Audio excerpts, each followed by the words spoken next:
Consider two facts about human beings. Both are undeniably true, and together they form one of the most profound paradoxes in all of science. The first fact: humans are the most cooperative species in the history of life on Earth. We build cities of millions of strangers who have never met and will never meet, and yet coordinate their behavior well enough to keep the lights on, the food flowing, the water clean. We create legal systems, currencies, universities, hospitals, vast invisible structures held together by nothing more than shared belief and mutual trust. We sacrifice for people we have never seen, in countries we have never visited, for causes we may not personally benefit from in any lifetime. We are, by any reasonable measure, the most extraordinarily cooperative organism that evolution has ever produced. The second fact: humans are the most destructive species in the history of life on Earth. We have driven more other species to extinction than any asteroid impact in the last 66 million years. We have created weapons capable of ending our own civilization. We have organized ourselves into groups specifically designed to kill other groups, with a sophistication and scale that no other species comes close to. We pollute the atmosphere we breathe, the oceans we depend on, the soil that feeds us. And we do it knowingly, with full awareness, sometimes even with pride. These two facts live inside the same animal, the same species, the same biological heritage, the same evolutionary story. And understanding how they are connected, understanding why the very same forces that made us extraordinarily cooperative also made us extraordinarily destructive, is one of the deepest questions in evolutionary biology, anthropology, and philosophy. This is what we are going to think about today. Settle in, pour your tea, and let us begin.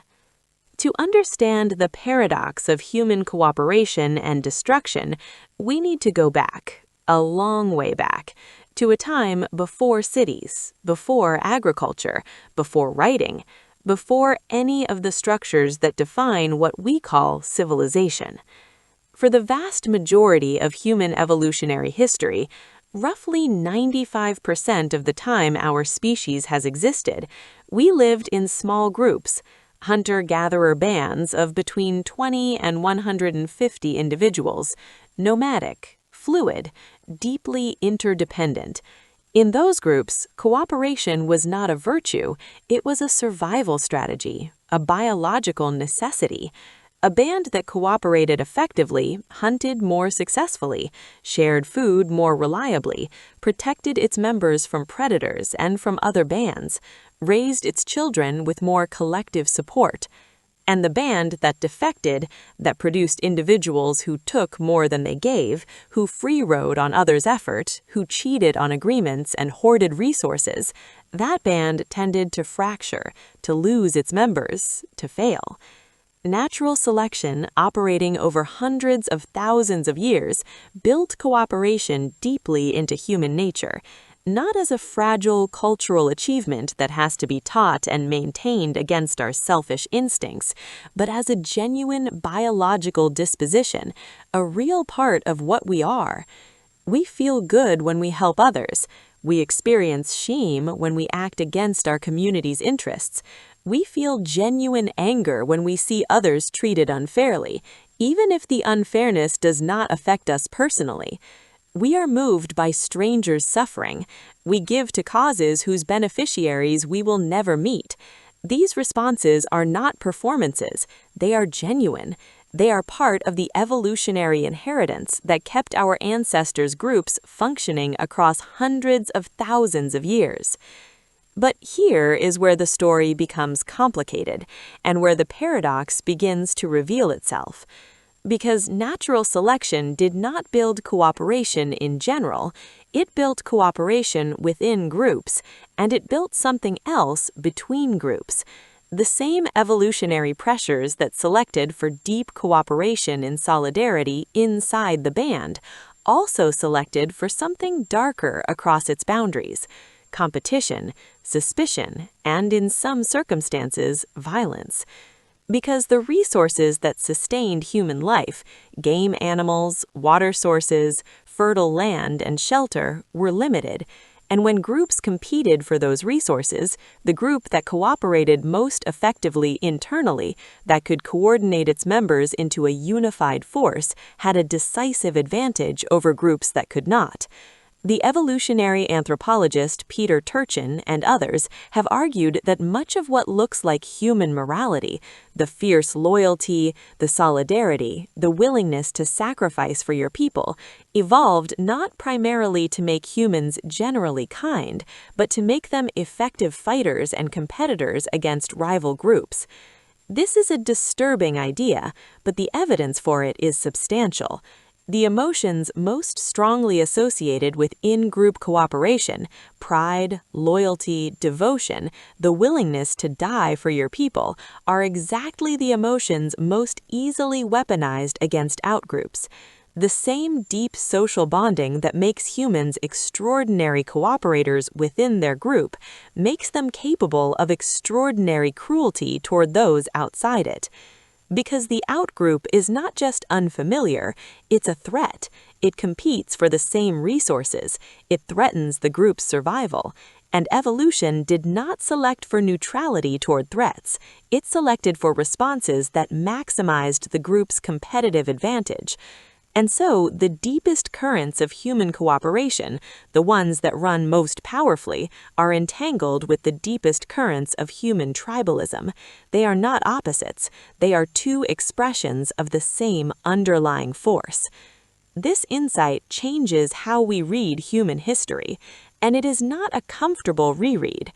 The atrocities of human history, genocide, slavery, colonialism, war, were not committed by people who had abandoned their cooperative instincts. They were committed by people who were cooperating deeply and effectively within their group, soldiers who were loyal to their comrades, citizens who were devoted to their nation, communities that were internally cohesive and mutually supportive. The problem was not a failure of cooperation. The problem was the boundary around which cooperation stopped. The historian Rutger Bregman, whose work on human nature has reached millions of readers, makes a similar point in his analysis of human conflict. He argues that humans are genuinely good toward the people they recognize as part of their community. The soldiers who stopped shooting on Christmas Day during the First World War, the famous Christmas Truce of 1914, were acting not against their nature, they were acting from their deepest nature. Once they could see each other as human beings, once the outgroup briefly became recognizable as individuals rather than enemies, cooperation emerged almost immediately. They shared food, they played football, they helped each other bury their dead. And then they went back to killing each other, because the structure that defined who was in-group and who was out-group had not changed. Only the brief, fragile experience of proximity had. This gives us a way of understanding both the best and the worst of human history, not as evidence of two competing natures, a good one and a bad one fighting for control, but as evidence of one nature, applied within different circles of inclusion. Expand the circle of who counts as us, and cooperation expands with it. Shrink it, and violence expands. And this is perhaps the most consequential insight evolutionary biology has offered to ethics and politics. Not that humans are good or bad, not that we are essentially selfish or essentially cooperative, but that we are cooperative creatures whose cooperation is organized around group membership, and that the boundaries of group membership are not fixed by biology. They can be changed. They have been changed. They are being changed. The moral history of humanity, imperfect, uneven, agonizingly slow, is largely a history of expanding circles, of recognizing that the people who seemed like outsiders are not so different from the people inside, that the suffering of strangers is real suffering, that cooperation can extend further than the band, the tribe, the nation, the species. Every time in history that the circle expanded, every time it was decided that a person previously outside the community was now inside it did not require changing human nature.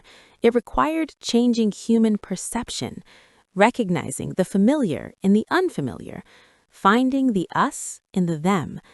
And every time the circle contracted, every time a group decided that certain people were not fully human, not fully real, not worthy of the cooperation that members owed each other, the machinery of human sociality did not shut down.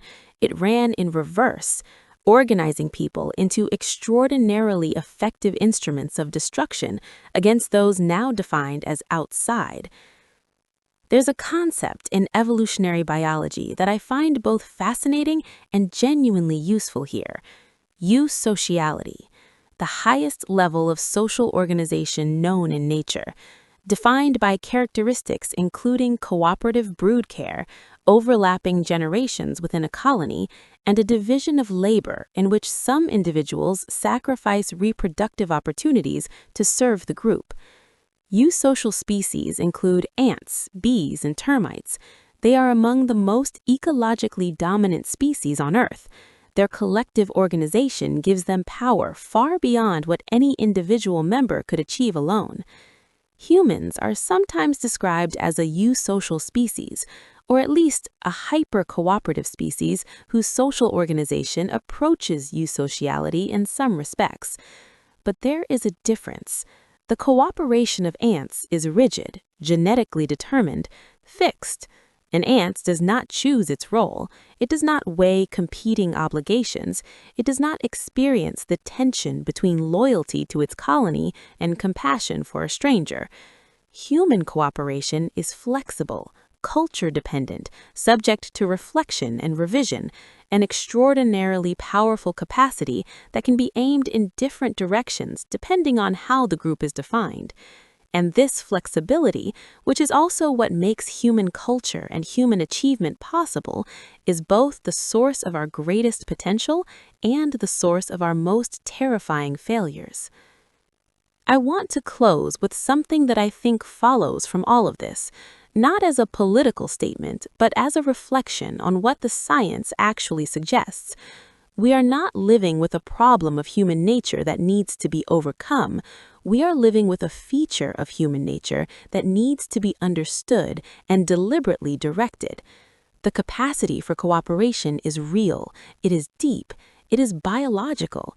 It does not need to be manufactured. It only needs a circle large enough to include the right people.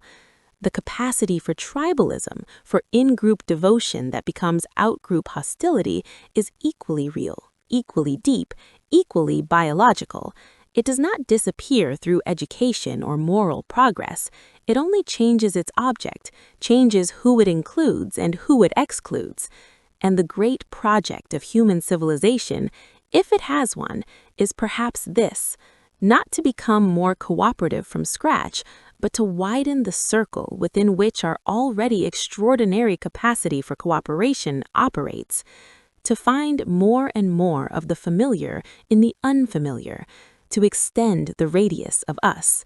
Not because evolution designed us to do this, it did not, but because we are, uniquely among species, capable of understanding our own evolution, of looking at the forces that shaped us and deciding what to do with them, of choosing deliberately and imperfectly and against considerable resistance to expand the boundary of who we treat with the fullness of our cooperative nature.